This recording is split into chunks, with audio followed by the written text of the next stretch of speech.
ప్రాథమిక హక్కులు అనే టాపిక్ ఎంత ఇంపార్టెంట్ అంటే ఇండియన్ పాలిటీ సిలబస్ కాగల ప్రతి కాంపిటేటివ్ ఎగ్జామ్లో ఈ ప్రాథమిక హక్కుల నుంచి క్వశ్చన్స్ పడతాయి. సో చాలా ఇంపార్టెంట్ కాబట్టి క్లుప్తంగా ఒక వీడియో చేస్తున్నా. విషయానికి వస్తే భారత రాజ్యాంగంలో ప్రాథమిక హక్కులను 3వ భాగంలో నిబంధన 12 నుంచి 35 వరకు పొందుపరిచారు.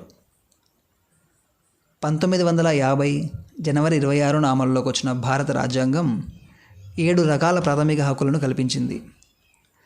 ప్రస్తుతం 6 మాత్రమే ప్రాథమిక హక్కులుగా కొనసాగుతున్నాయి. భారత రాజ్యాంగంలో ప్రాథమిక హక్కులను చేర్చడంలో భారత రాజ్యాంగ నిర్మాతలు అమెరికా హక్కుల చట్టం, ఫ్రెంచి హక్కుల ప్రకటనలతో ప్రభావితమయ్యారు. ప్రాథమిక హక్కులు ఏవి, వాటి నిబంధనలు ఏంటని చూస్తే, మొదటిది వచ్చేసి సమానత్వపు హక్కు. ఇది నిబంధన 14 నుంచి 18 వరకు ఉంటుంది. రెండవది స్వేచ్ఛా స్వాతంత్రపు హక్కు. ఇది నిబంధన 19 నుండి 22 వరకు ఉంటుంది. మూడవది పీడనాన్ని నిరోధించే హక్కు. నిబంధన 23 నుంచి 24 వరకు ఉంటుంది. నాలుగవది మత స్వాతంత్రపు హక్కు.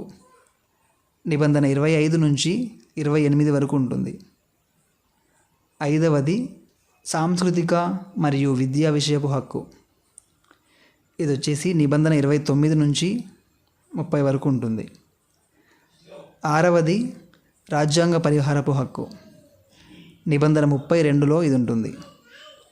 31వ నిబంధనగా ఉన్న ఆస్తి హక్కు 44వ సవరణ చట్టం ద్వారా 1978లో ప్రాథమిక హక్కుల జాబితా నుంచి తొలగించబడి ప్రస్తుతం ఆస్తి హక్కు కేవలం చట్టబద్ధ హక్కుగా మాత్రమే కొనసాగుతుంది.